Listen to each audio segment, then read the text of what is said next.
Hey everyone, welcome to the Oasis Podcast. I'm your host, Miss AJ. Thanks for tuning in. An oasis is something that provides refuge, relief, or pleasant contrast, and that is exactly what you can find tuning into the Oasis Podcast. This will be a space where I and special guests will be cultivating intentional and honest conversations about life's journey. So what are you waiting for? Subscribe now. Also follow us on Instagram at the Oasis Podcast. That's TheOasis Podcast. Hey everyone, welcome back to the Oasis Podcast. Thank you for joining us for another episode. Hope y'all are ready to have some intentional and honest dialogue. So how's everyone doing? I am doing pretty okay. Lots of things and super busy, but I am super happy to be recording this episode for you all. So today's episode, we will be discussing motherhood later in life with one of my amazing sister friends, Shaneka, who will be sharing her story with us. And so we'll be discussing the process, the fears, the joys, and all that other good stuff. So please sit back and take a listen to the conversation I had with Shaneka. So, thank you for joining us, Shaneka. How are you? Well, I'm doing pretty good. Right now I have a little cold. Had to do a lot of talking yesterday, so I kind of lost my voice. But, I thought this was really important, so I still wanted to come out and, share my information, my story with you. So excuse my voice. It may sound a little sultry. It may sound a little manly. But hopefully we can get through this. Thank you. I am also under the weather, so I completely understand. So listeners, please excuse us if we don't sound our best or if we cough. I apologize for that. But also, not only is Shaneka here joining us, we have baby girl here. So, if you hear any baby talk, you hear mama or anything like that, because baby girl is here.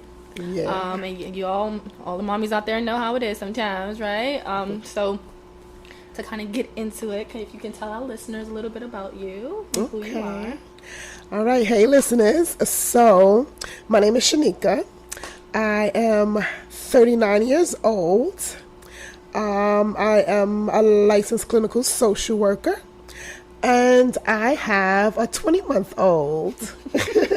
Big girl. Yes, she is. Yes, she is.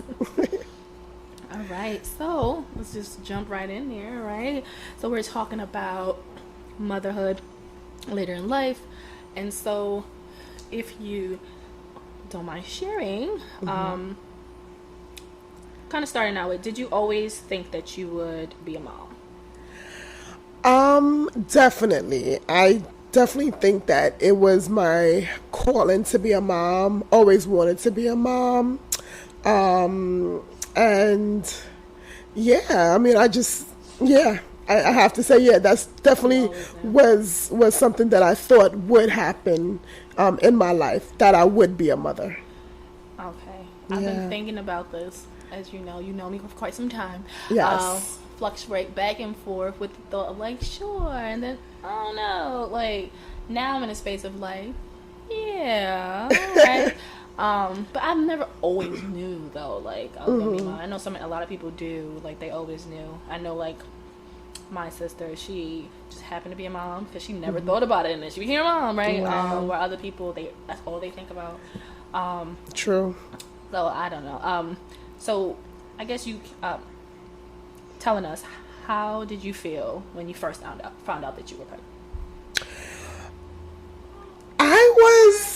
I was, that's my baby. Yes, baby. I'm here. Okay.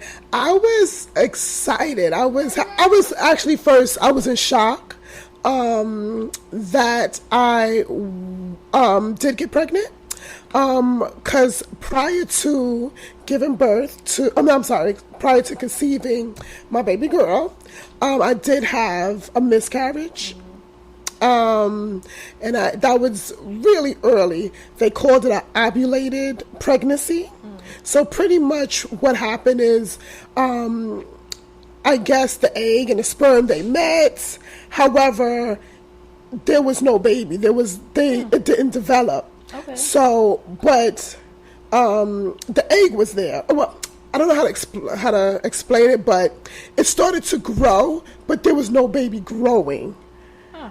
If you can kind of picture it, So it's hard to kind of picture. cells? I guess so. I guess it was just the cells growing, and maybe I guess my body thought I was pregnant, or actually was. It actually was a pregnancy. But for some reason, it just didn't fully develop like how it was supposed to. Right, yeah, just didn't develop how it was supposed to. So there was no baby growing, but I guess the placenta was probably starting to grow, or that beginning stage, but there was just no baby in there. Okay. Right, so I went, for my little sonogram because I knew that I was pregnant at that time. And unfortunately, the doctor said, hey, yes, you do have a pregnancy. However, there is no baby forming. And he said it was an ovulated pregnancy. So after that, he scheduled me for a D&C. And then I had the D&C. I actually started to miscarry, so I started to bleed like maybe that same night or that same day before the actual scheduled D&C. But I still went through with the D&C. And then right after my next cycle, I was pregnant. And I was like, what? Wow. This is crazy. Yes. Okay. So I don't know, maybe it was from the D&C, kind of cleared up everything, and I got pregnant right after that. So it was a little shocking. It was a little surprise. I didn't think that I would have gotten pregnant so fast after the D&C, or after that first pregnancy, but it happened, and I was excited. I was in disbelief. But I was really nervous. I was really, really like scared and frightened, because I just had that miscarriage. And then prior, I'm sure maybe we'll get into it. I don't know if you want to get into it now, but... What do you want to share? Okay.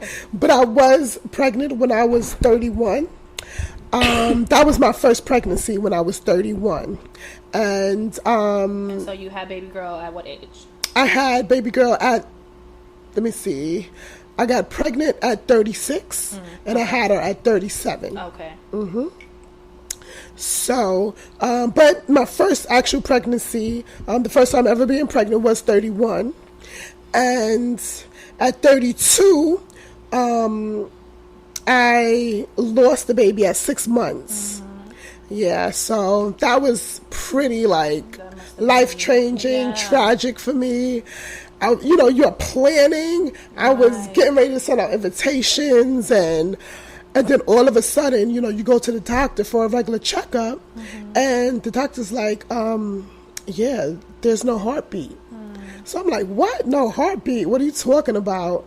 And it was so crazy because he had like a internist there that was interning with him. And I'm like, oh boy, this intern really got a show today, because he's like, you know what I mean? Wow. But that it tripped me up, Right. So been hearing a lot recently. Of course, it's not anything new, but a lot recently about Black women and pregnancy, and how, Black women in general, right? They have, just going through it, right? When we have just to have children, right? Yes. And that's surviving after giving birth, right? The type of healthcare we receive, definitely. But also hearing now, that at least a year after pregnancy, that a lot of Black women are passing away. Wow. But now I'm also hearing a lot recently. I don't know. Again, I listen to other podcasts, other things. I've just been hearing a lot of conversations about. Now I feel like it's more of a conversation talking about Black women, talking about the kind of hardships they have getting pregnant, right? Staying pregnant. Yeah. And so that was one of the main reasons why I wanted to speak to you, because I know you've had this experience and we've talked about certain things. Yeah. But also, in a way, normalizing it, right? Because a lot of us, we tend to focus on our careers, right? Or we just want to get to a more stable place in life. Definitely. And then so kids is like, yeah, that'll happen, right? And next thing you know, you're in your 30s and you're like, whoa, right? Yeah. And things are different, right? Our bodies are different. Oh, definitely, 100%. And it's not as quote unquote, as people want to say, I even hate using that term, but easy, right? To get pregnant. And so thank you, like, for sharing that, because Sure. I feel like a lot of us don't talk about that, right? You're so right about that. Yeah, and it's like the sense of guilt or shame or something of that nature. Yeah. And I guess being transparent, I'm also in my 30s, and again, now I'm like seriously thinking, I guess, about children. But I have a fear that, like, what if I can't get pregnant, right? Yeah. So, like, because I've never been pregnant. Right. So it's right. like, and so then now I'm just like, what do I do about that? How do I navigate that, right? Like, who do I talk to? And so thank you for having a conversation with me. And I hope, it opens up more of us to talk about this. Yeah, right? I hope so. And also bringing up that notion again of a lot of times you get to a certain age and people see you, why you ain't had no kids, right? Yeah. And they don't know how sensitive a question that is, right? Definitely. Like, why are you watching my uterus, first of all? Right, exactly. But secondly, it's like you don't even know how that question impacts someone. Right. Because sometimes they might really want to be able to have kids. Or it's true. They want them, but they can't, right? Right. For whatever strange reason. Or they're just like me, and they're like, I don't even know if I can. I literally don't know, right? Right. Well, I guess we can talk about that later or whatever, but there's no real way to check to see if you are, right? You have to be trying, and then depending on your insurance, for them to even check your fertility. It's like a whole bunch of stuff. Exactly, yeah. And so it's a difficult conversation, to have. Yeah. And so I guess for you, did you have those thoughts before you got pregnant? Like, yeah, definitely.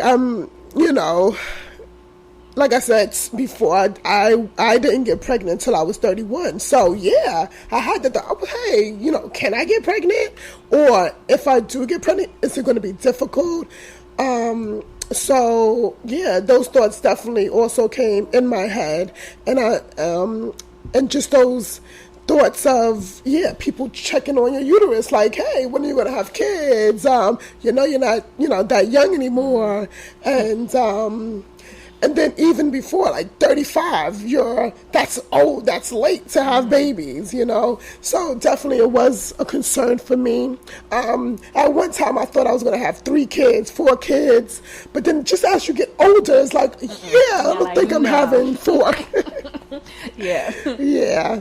So those were definitely my concerns. But, you raise a lot of great points. That we don't know what people go through. We don't know what they're thinking, what's going on with their life or their bodies. It's hard, Sometimes women can have it easy. We see women have 4 children, 6 children, but then for that next person, it could be difficult just for them to hold children, to keep children, Look at Gabrielle Union. Yeah. I've heard she had like 13 miscarriages, And then sometimes you have to sit back and realize, hey, wait a second, maybe I can't carry my own child, but I know my destiny is to have children, so I have to use a surrogate. And that's what we're doing a lot these days. There are a lot of other opportunities or means of having children. And I think a lot of women in their older years are thinking about those other options, Even with that, right? Like, these other options cost money. They sure do. Oh my gosh. Insurance don't always cover these options, right? Yeah. And again, still another thought, like, hey, what if you can't have kids? Are you willing to go that extra mile, or are you just going to take it as your fate and just be like, okay, Yeah. And that's true, like, a lot of stars. And I think that's another thing, too. A lot of stars, I think, are coming out and talking about it. Right. I Which know is so important. Kardashian, something's wrong. Like, she can't carry. Right. Or something. I forget what the term. And it's like something other with people. her placenta, Something, And then so it's like, I think maybe that's why these things are getting more attention. Right.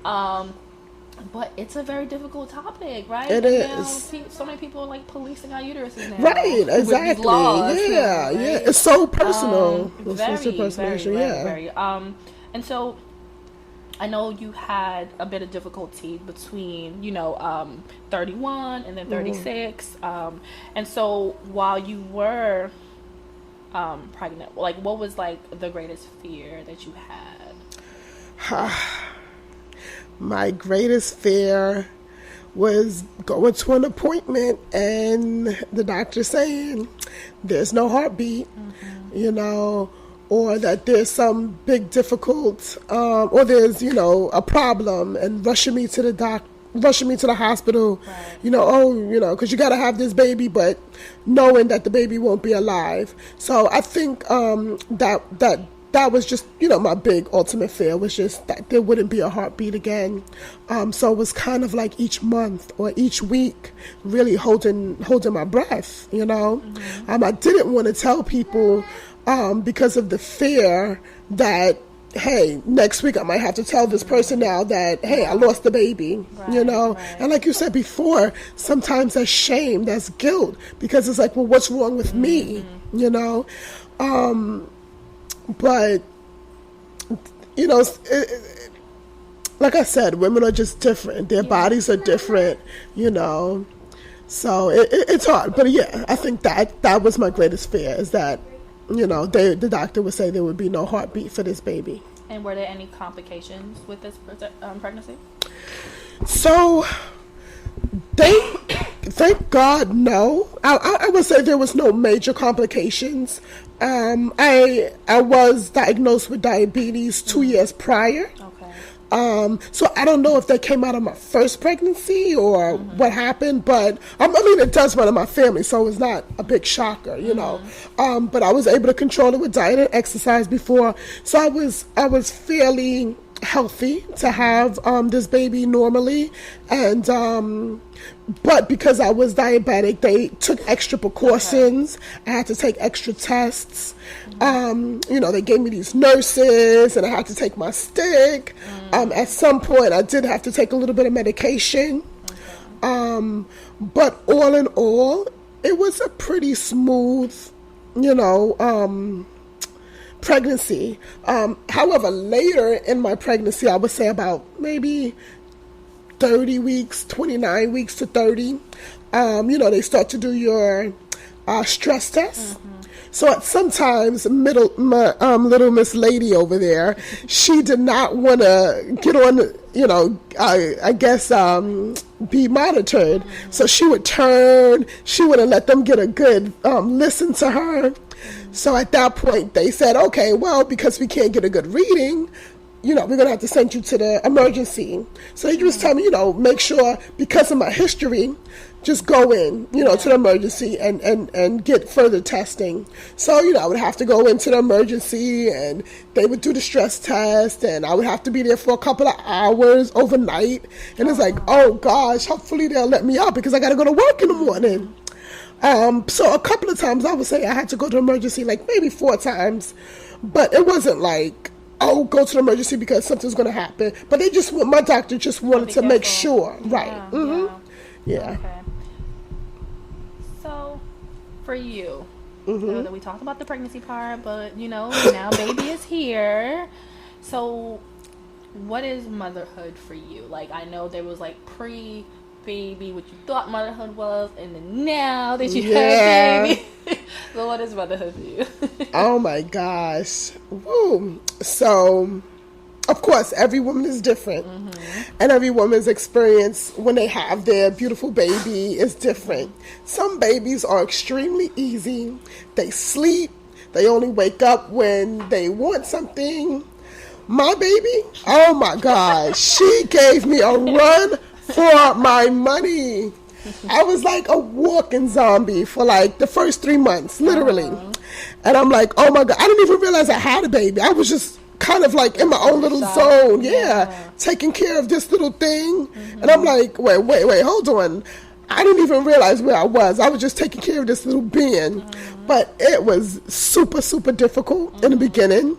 She cried a lot. I thought she was colic. At some point, my doctor and, you know, her pediatrician was like, no, she's not colic. She's fine. As long as she's eating, she's, you know, she's fine. So I'm like, so then what is wrong with her? Why is she keep crying? She was warm and comfortable, and now she's not. I guess so. I guess that's what it had to be. But, like, oh my God. But it was just super, super difficult. She made me rethinking ever having any more. But, oh my God, AJ, she is such a joy. I would say I just love her.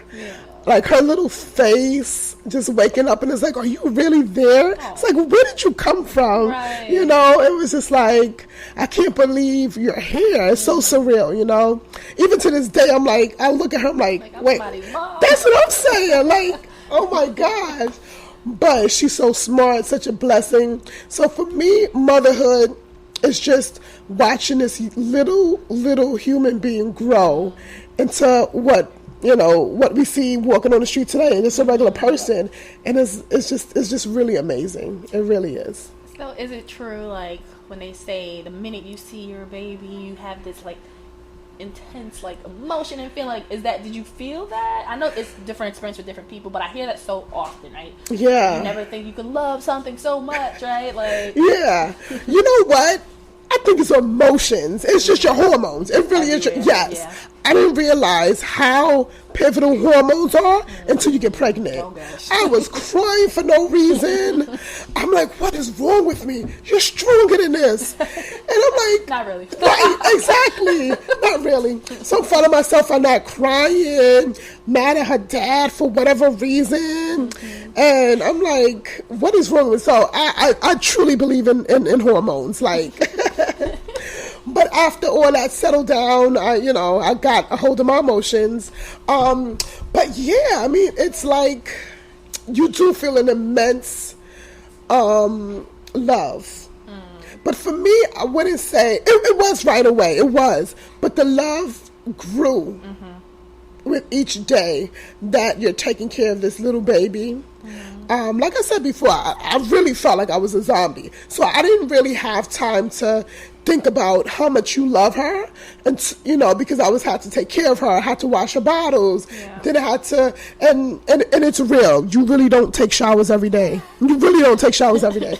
Like, man, you would be so happy if you get a shower like once a week. Oh, wow. Yeah, it's terrible because you're just so focused on her, on the baby. And like I said, she was a crier. So it was constantly, I was just, trying to take care of her.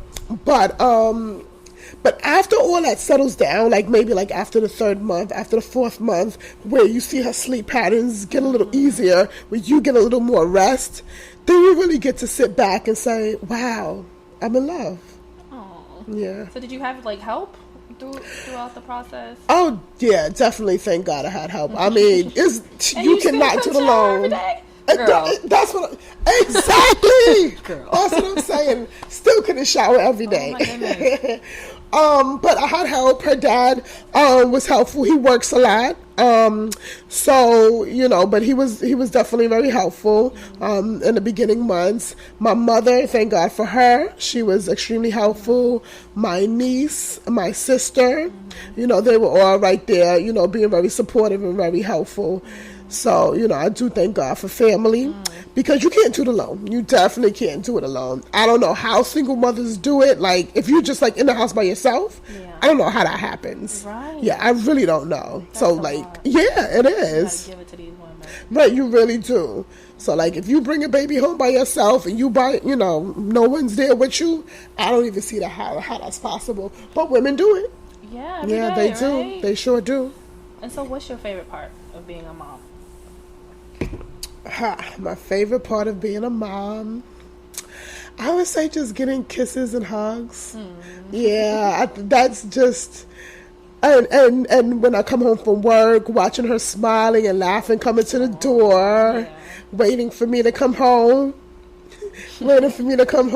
and just seeing her smiling face, and just seeing her happiness. Really, that's the best part for me. That sounds so sweet. And so I know probably when you were like trying to get pregnant, and then when you became a mom, I know people were just giving you all kinds of unsolicited advice, right? Yeah. So we're not going to talk about the bad advice. We're going to talk about, like, what was the best advice that you received, if you could even remember. Like, what's the best thing? One of the things you really remember. The best advice. Well, that's a good question. I mean, I think the best advice I've received that's coming to my head right now is just enjoy every moment because it goes fast. And it really does go fast. Like, I can't believe how much she grew from the time I brought her home to now. It's like she like tripled her size. So it's like really sit back and enjoy the times, whether they're crying, whether they're being difficult or super easy. Just take moments to sit back and take it in, you know. So I think that was definitely one of the best advice. Okay. And do you have more plans on some siblings? Siblings. Well, I do want at least one more. I do. And I hope God grants me that chance to have one.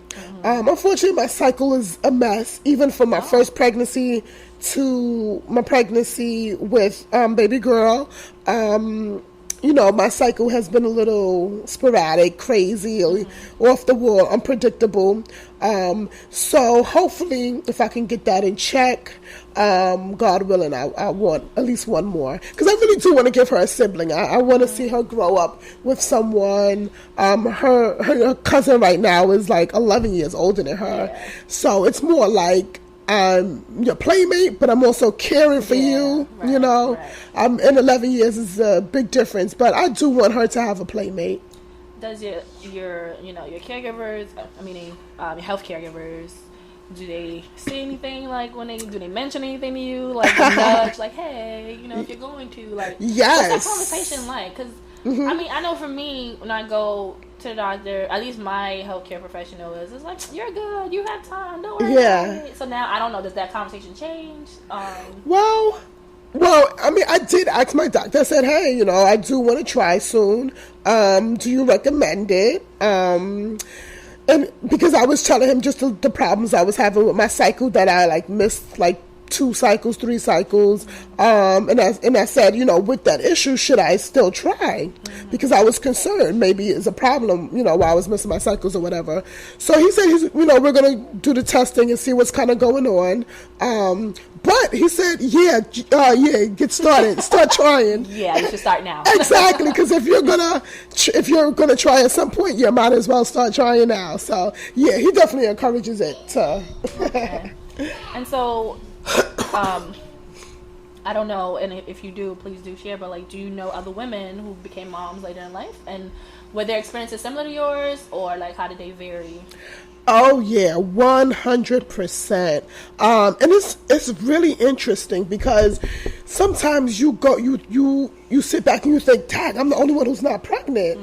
But then you turn around and, well, for me, you know, for myself, I would say I have at least 4 friends, you know, who are my age or slightly older and who have children now at this age. One of my, you know, childhood best friends, we got pregnant at the same time. They were like literally like a month apart. That was with my first, you know, baby that I lost. And unfortunately, she lost her baby as well. So that was kind of weird. But now, one of my college friends, she has a baby who's 13 months now. Yeah, and so we're the same age pretty much. I had another friend who's just a couple of years older than me, and she also has a 20-month. She's actually about 3 months older than my baby. So there's a lot of women having babies later in life. It's happening. It's happening. And it pretty much, well, I guess what I'm hearing, because I need to hear it, is that it can happen. Yes. Right? Later in life. Yes. It definitely can. Yeah, because like my mom had me when she was 33. And for her, she thought that was like super old. Wow. You know, and wow. so she's looking at me. I don't have any kids. Right. What is going on? Yeah. You're old. Yeah. And I'm like, well, thank you for that. And so, but then in my head, I know, like, at least, again, my GYN would be like, you have up until you're 30-something, that's when we can get worried. But I'm like, I don't know, sis. I don't know. But so it's comforting, I guess you can say, to hear that it's happening. But I also do know that, but in general, right, miscarriages are very common, right? Yes, they are. General, again, people don't talk about it, so we don't quote unquote hear it. Yeah. But it is very common. I think that's probably one thing that makes me afraid too. Like, being excited. Yeah. But the body does what the body does. The body does what the body does. So what is something? Oh, baby girl not listening. Oh, she's watching. What is something that you miss about life before? Oh, please. You know what? She needs to hear this. Oh my gosh. You can really just get up and do whatever you want. Like exercise. I felt like I could exercise freely more when she wasn't here. Pick up and go to the movies, do whatever you want. Like your friends are like, hey, let's do this. Okay. So just missing the freedom of just picking up and doing whatever you want, But now I kind of have to think twice about some of the things I do. And then also because I work. So anytime that I'm not working, I want to spend with her because I feel guilty that I'm not with her when I'm at work, So, definitely that. I just miss being able to pick up and do whatever I want. Has your social life changed because of being a mom? Or is like most of your other friends moms, so it's not? Or has it? Well, as I would say several of my other friends are moms now. Like I said, at least 4 or 5 of us are like the same age, and we have like children that are 1 or under 2 basically. So now it's like, let's go to the children's museum, let's go to the park. So you guys can still hang out, just different hangouts. Exactly, we can hang out, but just different hangouts. Right. And so for the last question, what advice can you give to the listeners who are again my age or older, who are want to be moms, or about to have their first kid in their life? Like, what advice do you think you can give to these listeners? My advice to you, to the listeners and to yourself, is it definitely could still happen. Even, well into your mid-40s. I know someone who was 45 and she has a 29-year-old and she has a newborn. Not a newborn. He's like going to be 1, but she was 45. Wow. Yeah. I know someone else who was 50 and, she did do IVF. Oh, okay. But she has a baby at 50. So if it's your heart's desire, if it's what you want, don't let society, don't let anyone doubt you into, getting what you want in life. Children are blessings, and, you have that right to be a mom at whatever age, you find it fit. I do think for myself that it was best for me to have children a little later. One, because I traveled. I got to travel. I did my education. Right now, exactly. So I studied. I did my education. I traveled. I felt like I did what I needed to do, and I don't miss not going out. I don't miss that because I did it. Right, and you can go whenever you want, So I do feel like it was the best choice for me actually to wait a little bit later.